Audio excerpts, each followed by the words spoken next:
c'est bon. Mais toi, sois sobre en toutes choses, supporte les souffrances, fais l'œuvre d'un évangéliste, remplis bien ton ministère. C'est ici le verset 5 du texte du jour, qui est le texte de Timothée chapitre 4 du verset 1 au verset 8. Aujourd'hui, nous parlons de la couronne de vie.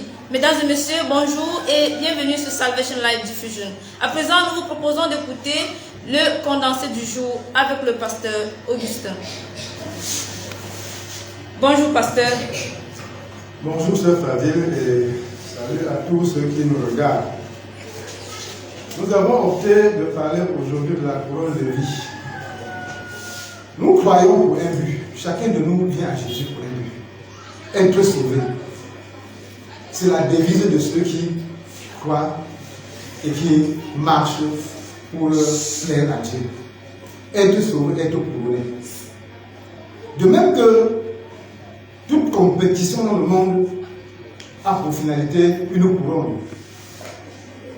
De même, marcher avec Dieu, combattre dans ce chemin les œuvres du diable, c'est pour obtenir sa couronne.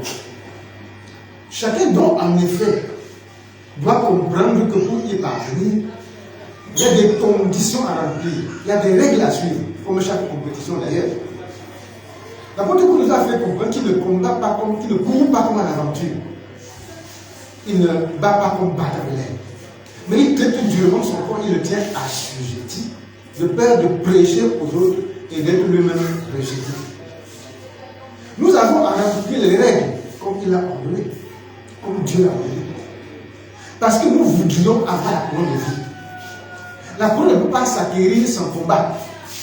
Or, ceux qui veulent se soustraire au combat et espèrent avoir la couronne, ils se trompent eux-mêmes. L'apôtre Paul dit pour lui, ces chrétiens, ces brebis sont pour lui sa joie et sa couronne.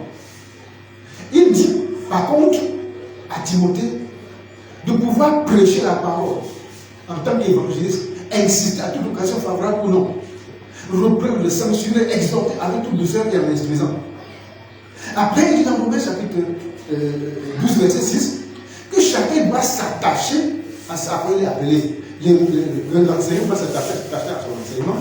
Celui qui appelait à exhorter à son exhortation. Celui qui appelait même à donner, qu'il le fasse avec liberté.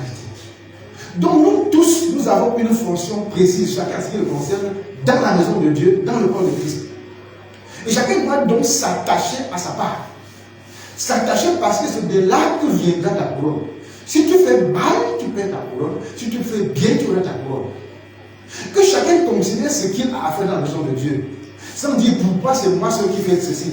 Pourquoi c'est toujours moi qui dois faire cela. Si c'est la part que Dieu t'a donnée, tu dois le faire sans murmure. Tu dois le faire sans hésitation. Tu dois le faire aussi longtemps que le maître à venir. Si on t'établit sur des hommes pour les diriger, ne sois pas comme le loup qui doit, ou comme le mercenaire qui doit laisser le loup venir et ravir ses brebis. Combat contre ce loup comme David combattait contre les lions et les ours qui venaient pour attaquer son troupeau. Combat contre eux jusqu'à ton dernier souffle, jusqu'à ta dernière énergie. Parce que c'est de là que viendra ta couronne. Donc que chacun comprenne que nous sommes engagés tous dans cette course de la vie et que seuls ceux qui vont maintenir, garder la foi jusqu'au bout, comme l'apôtre Paul dit, j'ai combattu le bon combat, j'ai achevé la course.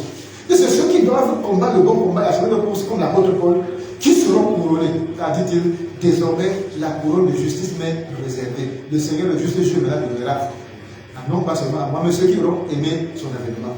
Si tu aimes l'avènement de Jésus, si tu veux être couronné, si tu veux avoir la vie, toi-même, combat sans relâche contre tout ce qui est ennemi de Dieu. Sers Dieu avec fidélité, avec persévérance, avec un cœur plein d'amour. Sers l'Église, sers l'Église comme appartenant à un corps, et tu as, en tant que membre du corps, à remplir les fonctions qui te sont assignées.